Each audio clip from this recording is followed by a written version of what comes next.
안녕하세요. 빠숑의 세상 답사기. 오늘도 빠숑이 만난 사람들, 또 제가 굉장히 좋아하는 분을 모셨습니다. 지난 연말에 나오셔가지고 저희가 준비한 분량이 있었는데 너무 재밌는 말씀을 많이 하셔갖고 제가 추가적인 질문을 드리다 보니까 준비한 거에 반에 반도 못하고 하셨어요. 그래서 제가 좀 너무 아쉬워갖고 연초가 되면 바로 모시기로 했었는데 그분을 모셨습니다. 오늘은 이제 그 투미 부동산의 김재경 소장님을 모셨는데요. 그때까지는 전반적인 이론 설명을 좀 해드렸던 것 같고요. 이제 구체적인 오늘 입지를 가지고 2020 시장을 어떻게 준비해야 되는지 그런 말씀들을 좀 얘기를 나눠보려고자 하는데요. 특정 입지 가지고요. 호재와 정책과 그 입지가 어떻게 더 상관관계를 갖는지 이런 것들을 굉장히 구체적이고 디테일하게 현장의 전문가로서 말씀을 잘 해주실 것으로 기대됩니다. 그렇게 해주실 수 있죠? 네. 아무튼 많이 준비해봤습니다. 반갑습니다. 네, 반갑습니다. 안녕하세요. 부동산 주치 김재경 소장입니다. 저희가 오늘 준비한 거는 2020년도에는 빠숑님께서도 얘기해 주셨던 거와 같이 저희가 그때 12.16 부동산 대책에 대해서 얘기했었고 그다음에 2020년도 부동산 시장에 대해서 얘기를 했었잖아요. 그때 제가 맨 마지막으로 2020년도 여기서 주목해야 될 투자처 했을 때 저희가 세 가지를 얘기했었어요. 일단은 뭐 서울, 그다음에 투기 지역, 가능. 일단은 서울, 가능하면 투기 지역 중심지로 와라. 두 번째로는 아파트, 세 번째로 25년 차 이내 이런 식으로 얘기했었는데 근데 거기서 얘기를 안 했었던 것 중 하나가 저희가 지금 정비 사업을 전문적으로 하면서 재개발에 주목을 해야 된다 이런 얘기들을 많이 했었거든요. 그래서 오늘 이야기할 주제는 1부에서는 재개발에 왜 주목해야 되는지 현 시장에서 재개발이 가장 주목할 투자처라고 보고 있는데 그 이유에 대해서 이야기해보고요. 두 번째로는 그러면 재개발 지역도 엄청나게 많잖아요. 그렇죠. 뉴타운만 해도 엄청나게 많고 또 진행된 것도 있고 진행되지 않은 것도 있고 가다가 쓴 것도 있고 해제된 것도 있고 막 그래요. 그래서 재개발 지역이 너무 많은데 그중에서도 빠숑님께서 현장의 얘기를 좀 들려달라 해주셔가지고 어떤 걸 이야기할까 고민하다가 딱 이번에 2020년도 상반기에 좀 주목하면 좋을 만한데 한번 준비해 보았으니까요. 2부도 주목해 주시면 좋을 것 같습니다. 2부가 정말 알찬 것 같아요. 그러니까 제가 지금 한 달 동안 커뮤니케이션을 해보면서 김재경 소장님께서 그 준비하시는 과정을 봤는데요. 정말 디테일하세요. 그러니까 이제 어제 저녁까지 심지어 오늘 아침까지 계속 수정 작업을 해오셔갖고요. 조금 전에도 이거 수치 또 바꿔주시더라고요. 그래서 감동받았어요, 솔직히. 아무튼 기대가 많이 됩니다. 그럼 이제 1부에 이제 전반적인 이제 재개발, 올해 주목해야 될 부동산 이슈로서 재개발을 주목하자라고 말씀하셨는데 어떻게 이야기를 시작하면 될까요? 네, 우선은 재개발에 왜 주목해야 되는가 근본적인 이유부터 생각해 보면 좋을 것 같은데요. 근본적인 이유. 빠숑님께서는 워낙 분석을 많이 하시는데 지금 현재 부동산 시장 가격이 왜 계속 올라간다라고 생각하시나요? 지금 아마 이제 새 아파트 위주로 올라갈 텐데 새 아파트를 희망하는 사람들은 많은데 그 희망하는 사람들 대비 공급이 충분치 않았기 때문에 가격이 올라겠죠? 맞습니다. 저도 진짜 핵심은 공급이라고 생각하고 있거든요. 제가 다음 통계 자료 한번 준비해 보았는데 주택 보급률 통계예요. 솔직히 얘기해서 주택 보급률 통계 좀 참고하시나요? 그냥 뭐 대충 100% 넘었구나 그 정도까지만 기억을 하지 꼼꼼히는 안 봐요. 솔직히 주택 보급률에 대해서 전문가분들 많이 얘기하는 것 중 하나가 별로 이게 유의미한 자료는 아니다 이런 얘기들을 많이 해요. 그러니까 이걸 뭐 당장 이것도 평균이잖아요. 그렇죠. 그래서 이게 지역마다 또 다 달라. 그래서 구체적으로 이거 단지로 갔을 때는 이게 안 맞아. 맞습니다.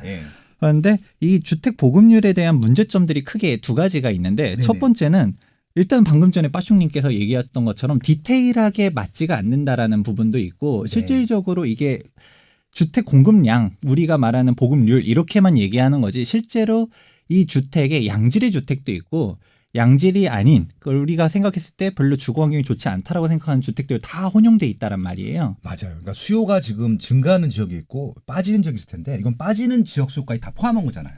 공급량까지. 그렇죠. 그렇게 돼 있는데 뭐 정부에서는 계속적으로 얘기하는 게 공급량이 충분하다는 얘기를 계속적으로 하고 있잖아요. 오늘 아침에 그런 뉴스가 또 나왔어요. 그렇게 얘기하지만 저희는 그렇지 않다 이런 얘기들도 하고 있었지만 일단 주택 보급률 자체는 100을 넘어간 지는 꽤 됐었어요. 하지만 서울 같은 경우는 이 통계마저도 100이 안 되고 있었고 그마저도 2018년도 통계 보면 꺾였어요.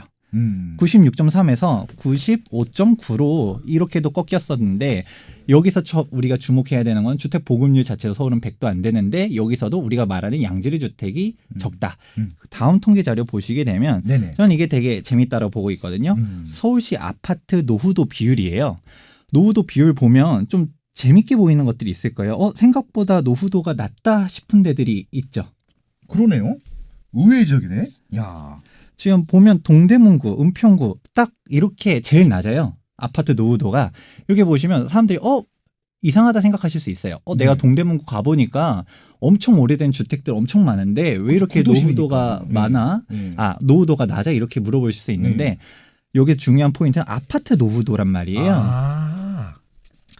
동대문구 같은 경우는 전동 다시니 뉴타운 해가지고 새롭게 막 싹 들어선 지가 얼마 안 됐단 말이에요. 몇 년 안 됐죠. 그러니까 20년 차 넘어가는 비율이 많지가 않다는 것이고 오히려 뭐 강남이라든지 목동에 있는 양천, 우리가 상기 주공 아파트가 있는 노원구 등 이런 데들의 노후도가 되게 많다라는 거죠. 그러니까 이제 이게 아파트 비율이 낮다고 하는 것은 원래 아파트가 없었던 입지에 그쵸. 최근에 아파트 몇 개가 들어가니까 비율이 낮아진 거고 아마 그 오래된 아파트 비율이 높은 데들은 옛날부터 아파트가 많았던데. 그렇죠. 이제 거예요. 강남권들 그렇죠, 대표적으로 그렇죠. 해가지고 예전에 주공 아파트들이 있었던 그렇죠, 데들 그렇죠. 이런 데들 노후도가 높다는 건데 그러면 우리가 첫 번째로 주택 보급률에서 얘기했을 때 우리가 빌라 이런 데들은 사실 선호도가 높지가 않아요. 그렇죠. 그런 상태에서 아파트를 찾는데 이 아파트마저도 예전에 지어진 데들이 정말 많다. 그럼 핵심적으로 우리가 많이 집값을 선도하는 데는 어디냐? 결국은 서울에 있는 신축 아파트인데 그렇죠. 이 신축 아파트에 대한 공급이 너무 적다라는 게 포인트인 거예요. 우리가 상기 신도시니 뭐니 얘기를 하더라도 우리가 결국 원하는 데는 서울인데 저희가 저번에 2020년도 경기 전망 때 상기 신도시에 대해서도 간단하게 얘기했었잖아요. 그렇죠. 김현미 국토부 장관님께 보니까 중요한 건 지금 강남 집값이 이렇게 많이 올라가는데 상기 신도시가 동쪽에 있고 서쪽에 있고 이 강남 집값 잡을 수 있을까요? 라고 물어봤더니 그때 제가 뭐라고 얘기했었죠? 네. 그건 뭐 강남 수요금 좀 별개다. 말씀해 주셨나요? 김현미 국토부 장관님께서 강남이 좋습니까? 강남이 이렇게 좋습니까? 얘기했었던 게 맞습니다. 그때 나왔었던 얘기를 했잖아요. 맞습니다. 그렇게 실질적인 수요를 원하는데 사람들이 원하는 수요를 갖다가 잡아주지 못하고 다른 데 변두리만 잡고 있다. 이런 얘기들을 했었었는데 그럼 결국은 뭐냐? 지금 집값이 선도하는 데는 서울의 신축 아파트들 이렇게 중심적으로 되고 있는데 그러면 서울의 신축 아파트들 이미 입주한 데들은 많지가 않아요. 그러면 앞으로 공급이 계속적으로 될 때들은 결국 뭐냐? 재개발, 재건축인데 현 규제 상황이 재건축에 대한 악재들이 워낙 많다 보니까 재개발에 몰릴 수밖에 없다. 이게 가장 큰 포인트 중 하나입니다.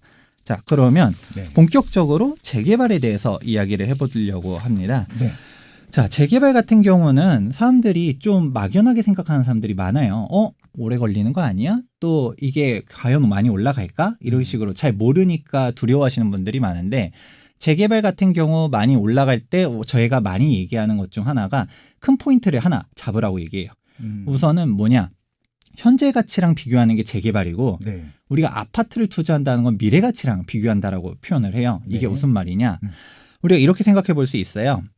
아파트를 지금 현재 뭐 13억 하는 아파트를 사려고 하면 내가 13억에 사가지고 얼마가 되어야지 내 투자 금액 대비 수익이 나올까 생각해 보잖아요. 그러면 얘가 지금 13억에 샀지만 내가 그럼 투자 금액이 한 6억 정도 돼. 그럼 못해도 뭐 2, 3억은 올라가 줘야지 수익률이 맞지 않을까 생각해 볼 수 있겠죠. 그러면 걔가 2, 3억이 올라가요. 그럼 얘가 15억이 돼? 16억이 돼? 그렇게 생각해 보면 지금 이제 마포가 17억, 18억 이러거든요. 그럼 마포 집값이 계속 있을까? 그 20억이 되지 않을까? 생각해 볼 수 있겠죠. 그러면 이제 잠실이 20억 시대가 왔잖아요. 실거래가도 33평형 21억도 찍었고 그러면 잠실이 그러면 25억 되나? 그럼 똑같이 잠실이 25억 되면 반포는 지금 이제 뭐 30억, 35억 이런다는데 그럼 얘는 40억 넘어가나?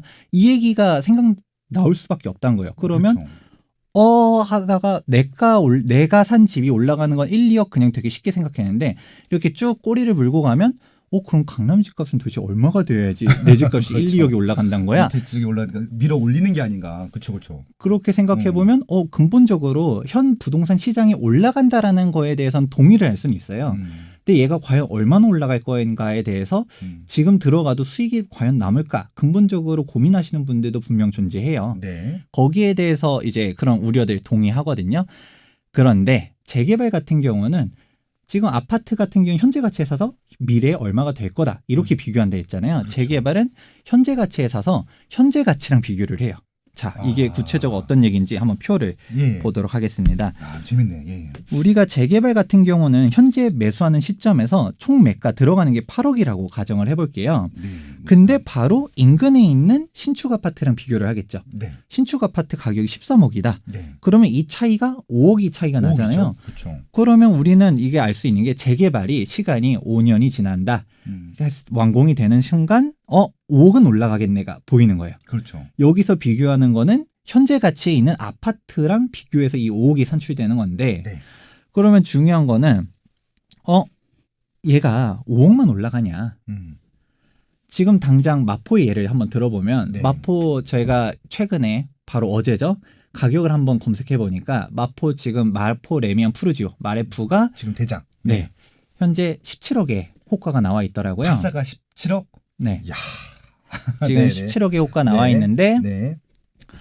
바로 옆에 네. 요즘 딱 마포하면 떠오르는데 신촌 그랑자이? 맞습니다. 신촌 그랑자이 호가가 네. 지금 18억 19억에 나와 있어요. 와, 조금 더 새 아파트라고 바로 역전을 해버리네. 그쵸. 예. 이걸 해서 알 수 있는 게 지금 현재 우리가 신축 아파트랑 비교하지만 얘가 완공되면 네. 얘가 진짜 신축이 되잖아요. 그렇죠. 이제 대장에 대한 위치가 바뀐단 말이에요. 네네. 그러면서 사실 우리가 5억이라는 것도 미니멈이지 사실 실질적으로 입주하면 옆에 있는 신축 아파트보다 최소 1억 이상은 더 비싸지지 않을까? 이런 생각도 할 수 있다라는 거를 얘기할 수 있는 거고요. 네. 그러면 또 제가 얘기했었던 거가 얘는 현재 가치랑 비교한다는 얘기를 했잖아요. 네네. 그러면 우리가 5년 뒤에 재개발이 완료가 됐어요. 이 신축 아파트 가격 가만히 있을까요? 5년 동안? 더 오르겠죠. 오르겠죠. 네. 여기서 이 올라간다가 5년 동안 설령 1억밖에 안 올라가도 그렇죠. 우리는 플러스 1억은 더 올라간다는 거예요. 네. 그래서 재개발에 대해서 우리가 투자할 때 가장 중요한 건 시간에 대한 것들을 일단 먼저 보고 시간. 완공까지의 시간이 한 몇 년 정도 남아 있는데 옆에 있는 신축 아파트를 보니까 얼마의 차이가 난다. 5억 차이가 난다. 그러면 이 시간이 진행되면서 5억은 벌 수 있겠다. 이게 생각이 날 수 있는 거고 네. 두 번째는 이 아파트 가격이 올라가면 우리는 그것까지 플러스 알파로 벌 수 있다. 이런 식으로 갈 수 있기 때문에 현재 시점에서 시장에 대한 상승분과 재개발에 의한 그런 상승분 같이 볼 수 있는 게 바로 재개발 시장이다. 이렇게 볼 수 있는 겁니다. 그래서 재개발은 시간에 투자한다라고 얘기하는 것 자체가 우리가 아파트 가격이 설령 지금 가격에서 한 푼도 안 올라가도 재개발이 진행되면서 가격이 올라간다. 이게 중요한 포인트 중 하나라고 보고 있고요. 네. 그러면 재개발 극단적인 사례를 한번 가져왔어요. 네네. 우리가 현재 재개발 중에서 가장 비싼 데가 어디냐? 한남 뉴타운 그리고 성수 전략정비구역이에요. 그렇죠. 뭐 압도적으로 비쌌죠. 그렇죠. 투자 금액이 13억 이렇게 들어가는데 성수 전략정비구역 중에서도 가장 대장주인 성수 1지구를 한번 보도록 할게요. 예, 예. 성수 1지구가 현재 투자 금액이 13억은 있어야지 들어갈 수가 있어요. 그러면 사람들이 생각해요. 지금 성수 1지구가 지금 건축심의 단계인데 아니 아직도 입주하려면 저희는 8년 보거든요. 근데 혹자들은 10년 넘어가는 거 아니야. 아직 멀었어. 이렇게 생각하는 사람들도 많아요. 저 자칫하면 넘어갔던 사례들도 있으니까. 그렇죠. 예. 그러니까 뭐 10년 뒤에나 입주할 것 같은데 지금 벌써 13억이 투자금이면 네. 이거 돈을 벌 수 있어? 라고 물어보실 수 있어요. 당연하거든요. 그런데 얘를 한번 분석을 해볼게요. 현재 전세가 한 2억 정도 들어있고요. 그럼 매매 가격이 15억에 매수하는 꼴이 됩니다. 그런데 이거는 투자 금액에 대해서만 그런 거고 이 물건을 재개발을 이제 본격적으로 분석을 하게 되면 이 15억의 자산 가치는 어떻게 형성돼 있냐? 감정 가격이 7억 정도. 정확하게는 감정 평가가 아직 나지 않았으니까 예상 감정가죠. 네. 예상 감정가가 한 7억 정도 될 거로 보고 있고요. 네. 그러면 프리미엄이 얼마냐? 벌써 8억인 거예요. 프리미엄만. 강북의 다른 재개발 지역들 보면 관리 좋은 인간하고 막 진행돼야 그때쯤 돼서 프리미엄 8억 되는데 보여야지 올라가죠. 네, 여기는 아직도 갈 길이 먼 것 같아 벌써 8억이야. 그럼 사람들이 초기 단계죠. 야, 이게 너무 비싼 거 아니야? 할 수 있지만 그래도 사람들이 비싼데 찾아오는 이유가 있습니다. 바로 제가 현재 가치랑 바로 비교한다 했잖아요. 네. 성수동에는 트리마제가 바로 옆에 있어요. 성수동의 대장이죠. 그렇죠. 성수 1지구 바로 옆에 트리마제가 있거든요. 네. 트리마제 85제곱미터가 30억이에요. 30억. 지금 한강 보이는 딱 그냥 로얄동 로얄층 이렇게 30억이 형성이 돼 있는데 네. 그러면 우리는 당장 보이는 거죠. 트리마제가 바로 30억이에요. 현재. 성수동이 아직 개발될 부분들이 많거든요. 그렇죠. 그런데 현재 상태에서도 30억이야. 그러면 우리가 개발 이슈는 다 배제한다고 쳐요. 개발 안 될 수 있으니까. 네네. 향후에 더 올라가는 걸 일단 제외하고 네. 지금 가치로 현재로만 보더라도 네. 그럼 우리가 생각해보는 거죠. 내가 얘를 보수적으로 접근했었을 때 그건 조합원 분양가가 얼마가 될 거냐. 기본적으로 얘기해보자면 85제곱미터 기준으로 33평형 강북 평균 조합원 분양가가 한 5억에서 6억 정도 선에 분양을 해요. 네. 근데 우리는 엄청 보수적으로 네. 극단적으로 한 9억 정도의 조합원 분양가가 형성된다라고 가정을 했었어도 네. 그러면 감정 가격이 7억이니까 추가 부담은 2억 정도 나오겠죠. 네. 그런데 2억이 나온다라고 했을 때도 보면 그런 총매가 우리가 향후 입주할 때 잔금까지 다 치렀을 때 나오는 총매가는 17억이 되는 거죠. 그렇죠. 그러면 바로 옆에 있는 트리마제랑 차이를 보니까 13억의 차이가 나는 거죠. 그러니까 지금 총매가 17억이 든다 하더라도 30억을 가정하면 13억이 남는 그렇죠. 장사다. 예. 그러면 내가 투자하는 금액 자체는 13억이잖아요. 13억 투자해가지고 13억을 번다. 100% 수익률이네. 그렇죠. 네. 거기에다가 물론 그 기간에 대한 게 지나가면서 올라가겠죠. 하지만 여기서도 트리마제 지금 700세대 되잖아요. 네. 700세대 좀 넘어가는데 성수 1지구만 해도 3,000세대 가까이 되고 그렇죠. 성수 전략정비구역 다 합치면 8,000세대 되는 엄청난 대단지 한강변 그렇죠. 초고층 이렇게 지나가다 보니까 당연히 여기가 더 비싸질 거라고 얘기하는 사람들도 많고 그러면 입주할 때쯤 되면 얘네가 한 8년 뒤 입주했다고 쳐요. 그러면 트리마제보다 훨씬 신축 이제 10년 차 트리마제는 넘어가게 될 거고 네. 그럼 얘보다 더 비싸질 거고 트리마제 가격도 올라간다 생각하면 이게 기본적으로 현재 가치랑 비교했을 때도 13억인데 플러스 알파도 볼 수 있다. 그렇기 때문에 한남도 똑같아요. 한남도 투자금이 13억 들어가는데 왜 사람들이 그렇게 열광할까? 그런 데는 다 이유가 있다. 이렇게 보시면 좋을 것 같습니다. 네.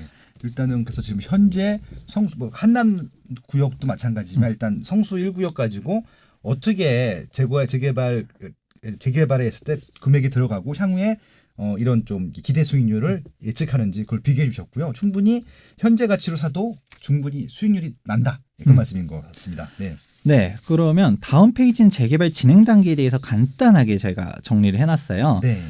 먼저 얘기를 해드리자면 재개발에 처음 들어가시는 분들은 네. 제가 꼭 당부드리고 싶은 게 저희가 재개발만 저희 투미가 15년 넘게 했거든요. 그렇죠. 네. 그런데 정비 사업을 수많이 보다 보면서 느끼는 거는 일단은 초보자들이 절대 하면 안 되는 게 조합 설립 인가도 안 난 데는 절대 들어가지 말라.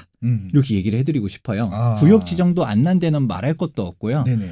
우리가 재개발하면 생각하는 오해 중 하나가 너무 오래 걸린다라고 생각하는 사람들이 많잖아요. 그렇죠, 그렇죠. 근데 여기서 생각하는 오해가 일단은 구역 지정 난 다음에 네. 조합 설립까지 가는데 엄청 오래 걸려요. 그렇죠. 지금 우리가 알고 있는 몇 개 지역이라 뭐 그런 데 보면요. 벌써 시작한 줄 알았는데 조합 설립까지 안 간 데는 되게 많아요. 지금 현재 박원순 현 서울시장님께서 새로운 정비구역 지정을 안 해주다 보니까 현재 있는 구역 지정된 데들은 거의 대부분 2000년대 초반에 그렇죠. 지정된 데들이거든요. 예. 아직도 조합 설립이 안 났다라는 거는 그건 뭐예요? 거의 20년 가까이 예. 이게 조합 설립 인가도 안 났던 거잖아요. 네. 75% 동의율 받는 게 엄청나게 어려워요. 그리고 75% 동의율을 받았다. 그러면 사실 재개발이랑 재건축이랑 도정법상 절차가 거의 90%다 동의를 해요. 그렇죠. 그러다 보니까 조합 설립 인가일로부터 완공까지만 보면 재개발, 재건축은 속도 차이 거의 없어요. 네. 근데 재개발은 이제 재건축보다 조합 설립 인가 동의율 받는데 엄청 오래 걸리는 그런 차이점이 있어서 그렇죠. 일단은 이게 재건축은 다 모여 있는데 재개발은 집주인이 어딘지도 몰라. 맞아요. 그런 게 있죠. 이거 재개발 같은 경우는 아무 생각 없이 네. 그냥 살던 이제 노부부가 있었는데 갑자기 네. 어느 순간 구역 지정됐대. 네. 동의를 받는데 이런 사람들 뭐 할 필요가 있어? 이런 사람들도 네. 많기 때문에 동의를 모으는 게 일단은 가장 관건이다. 그렇기 때문에 진짜 동의율 거의 75% 가까이 다 됐다. 확실하다. 이런 거가 아닌 이상은 조합 설립 인가가 나면 당연히 프리미엄이 그래서 2억 정도는 뛰어요. 못해도. 하여튼 그 정도 금액은 지불하고 들어가라라고 얘기해드리고 싶고요. 네. 그럼 조합 설립 인가가 난 다음부터 보도록 할게요. 그러면 네. 쭉 우리가 흐름들 가장 크게 봤을 때는 조합 설립 인가, 사업시 인가, 관리 처분 인가, 그러면 이주 철거한 다음에 착공하면 30개월에서 36개월 정도 지나면 이제 준공하니까 네. 이렇게 해서 흐름이 진행되게 되는데 여기서 속도에 대한 것들 뭐 어느 사람들은 뭐 사업식 인간한 것들만 투자하고 어떤 사람들은 관리처분 인간한 것만 투자하고 이런 사람들이 있어요. 다 네. 시기에 따라서 그만큼 시간을 내가 돈 주고 사는 거잖아요. 그렇죠. 그만큼 프리미엄을 더 주고 들어가든가 뭐 그거는 본인의 선택이에요. 하지만 일단 조합 설립 인간은 난 이후로 들어가는 거를 정비사업 전문적으로 하는 입장에서 좀 당부해드리고 싶다. 내가 리스크를 다 알고서도 들어가겠다라고 하면 말리진 않는데 그거는 본인 하이 리스크 하이 리턴이니까 여기까지는 체크할 필요가 있다. 그리고 네, 당연히 그렇습니다. 초기 단계일수록 우리가 얻을 수 있는 것들이 많고 그렇죠. 입주가 가까울수록 그 프리미엄이 적다. 이렇게 보면 그러니까 좋을 것 같습니다. 리스크와 기간에 대한 보상인 거죠. 초기 단계는. 네. 이제 점점 이제 그 임박해 올수록 리스크가 낮아지고 시간도 더 아낄 수 있기 때문에 금액은 더 올라가는 거죠. 당연히 그렇겠죠. 네. 네. 그리고 여기서 제가 재개발 재건축 얘기를 했었었는데 서울 시내에서 새롭게 구도심이다 보니까 빈택지가 거의 없잖아요. 없죠. 그렇기 때문에 실질적으로 공급을 하려고 하면 재개발 재건축밖에 없단 말이에요. 신축 아파트 서울은 공급하려 할 그렇습니다. 때. 네네. 그러면 재개발과 재건축에 대한 차이 정확하게 잘 모르시는 분들이 많아요. 네. 막연하게 알고 계시는 분들은 재건축은 아파트를 부시고 다시 하는 게 재건축, 빌라, 다가구 이런 걸 부시는 게 재개발 이렇게 알고 계시는 분들 많거든요. 일단은 이렇게만 알고 있어도 다행이에요. 예, 그렇죠. 다행인데 법적으로만 따지고 보면 도정법에 재개발과 재건축에 가르는 기준은 딱 하나예요. 일단 노후 불량 건축물이라는 거는 똑같지만 기반 시설의 유무가 차이점으로 나오고 있습니다. 단적으로 한번 생각해 보면 좋을 것 같아요. 우리가 한남 뉴타운 생각했을 때 입지 한남동 워낙 좋지만 한남 뉴타운 직접 가보신 적 있으시죠? 네, 저희 집 옆이에요. 그래요? 그러면 한남동에 가보시면 현재 뭐 도로라든지 길이라든지 어떤가요? 제가 늘 말씀드리는데 예. 소방차가 못 들어갑니다. 예. 불나면 아주 그냥 완전히 끝장납니다. 진짜 예. 큰일 나요. 예. 그렇게 길도 되게 좁고요. 예. 거주 환경이 되게 열악하죠. 네. 근데 압구정 현대아파트 생각해 볼게요. 네. 뭐 주차야 당연히 힘들고 40년 차 돼가지고 오래됐다라고는 하지만 기반 시설 좋죠. 그렇죠. 입지는 뭐 최고죠. 뭐. 입지가 최고죠. 네. 그냥 여기서의 차이를 보시면 좋은 것 같아요. 이제 재건축 같은 경우 기반 시설이 잘 돼 있는 데를 다시 아파트를 짓는 게 재건축. 이제 재개발 같은 경우는 이제 기반 시설이 없는 데들을 다시 하는 게 재개발. 네. 이렇게 이해하시면 좋을 것 같은데 문제는 현장으로 가면 꼭 이렇지만도 않아요. 네네. 누가 봐도 재개발 지역이야. 이제 막 그냥 산동네 달동네 같은데 재건축으로 진행되는 데들도 있어요. 네. 그래서 우리가 꼭 법적으로는 이런데 꼭 그렇게만은 아니다. 그럼 제가 얘기해드리는 입장에서는 우리가 클리너 시스템 들어가서 서울시 같은 경우 클리너 시스템에 다 나와 있거든요. 네. 얘가 재개발 조합인지 재건축 조합인지 체크하는 게 그게 가장 정확하다라고 네. 얘기해드리고요. 그러니까 왜 이게 중요하냐면요. 이게 재개발인 줄 알고 갔는데 재건축 입지가 단독주택 재건축 이렇게 있잖아요. 근데 왜냐하면 지금 재개발보다 재건축이 규제가 더 많기 때문에 거기는 재개발인 줄 알고 샀는데 재건축이면은 이래저래 막 초과이익 할 수 그렇죠. 이런 것도 걸릴까 그런 거잖아요. 네. 그렇죠. 예.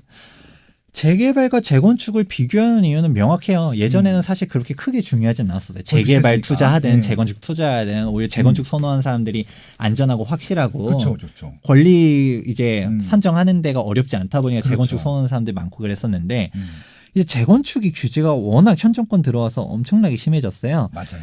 가장 첫 번째로는 초과이익 환수제. 그게 제일 큰 것 같아. 그렇죠. 예. 말 그대로 재건축 초과이익 환수제예요. 재개발은 초과이익 환수제가 없거든요. 맞아요. 이렇게 이게 가장 첫 번째로 있고 전매 금지에 대한 부분들도 커요. 재건축 같은 경우는 조합 설립 인가가 나자마자 네. 바로 전매 금지에 들어가서 등기 날 때까지 전매가 안 돼요. 그러니까 아까 그 조합 설립 인가 난 다음에 관심 가져라고 했는데 이미 늦은 거야 그러면. 살 수가 없어. 그런 거예요.